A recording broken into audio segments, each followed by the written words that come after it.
ప్రభువునందు ప్రియులకు యేసుక్రీస్తు నామములు శుభములు తెలియజేయుచున్నాం.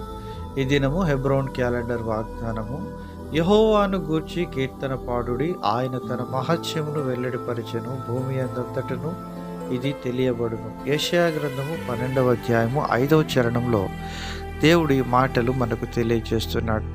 ప్రియమైనటువంటి దేవుని సంగమా, దేవుని గూర్చిన కీర్తనలు మనము పాడాలి అని దేవుని వాక్యం మనకు ఖచ్చితంగా సెలవిస్తుంది. ఎందుకనగా ఆయనను స్తుతించి ఆరాధించడం, దేవుణ్ణి మహిమపరిచే వారంగా ఉంటున్నాం.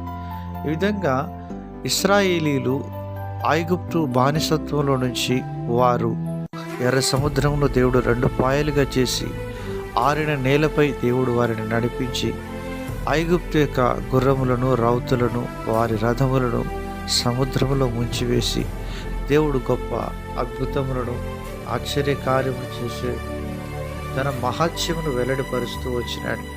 ఇశ్రాయేలీల పట్ల దేవుడు అట్టి గొప్ప కార్యం చేసినటువంటి దేవుడు ఈరోజు వరకు కూడా ఆయన సజీవుడుగా ఉన్నాడని దేవుని వాక్యం సెలవిస్తుంది. హెబ్రీ పత్రిక 13వ అధ్యాయంలో అంటున్నాడు, యేసుక్రీస్తు నిన్న నేడు నిరంతరం ఏకరీతిగా ఉండును.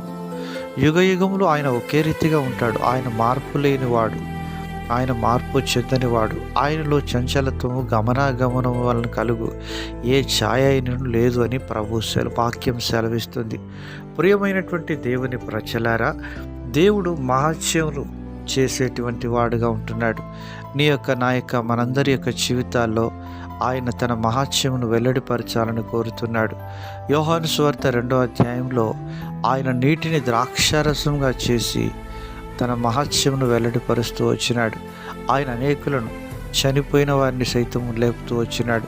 కుష్ఠరోగులను బాగు చేస్తూ వచ్చినాడు. గుడ్డివారికి చూపునిస్తూ వచ్చినాడు. మోగవారికి మాటలు ఇస్తూ వచ్చినాడు.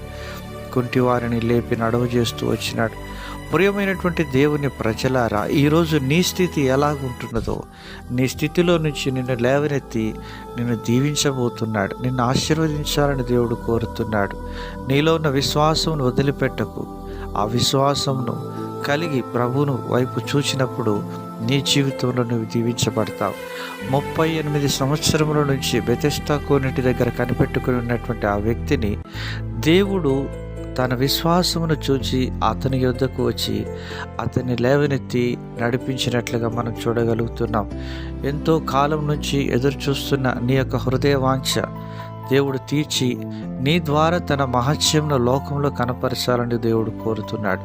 ప్రియమైనటువంటి దేవుని ప్రజలారా, నీ జీవితంలో ఎటువంటి నిరుత్సాహానికి చోటివ్వక విశ్వాసమును ఒక కర్తయు దాన్ని కొనసాగించేవాడని యేసు వైపు చూచుచూ ఓపికతో పరిగెత్తి మన జీవితంలో ఆయనను మనం మహిమపరచుదుము గాక.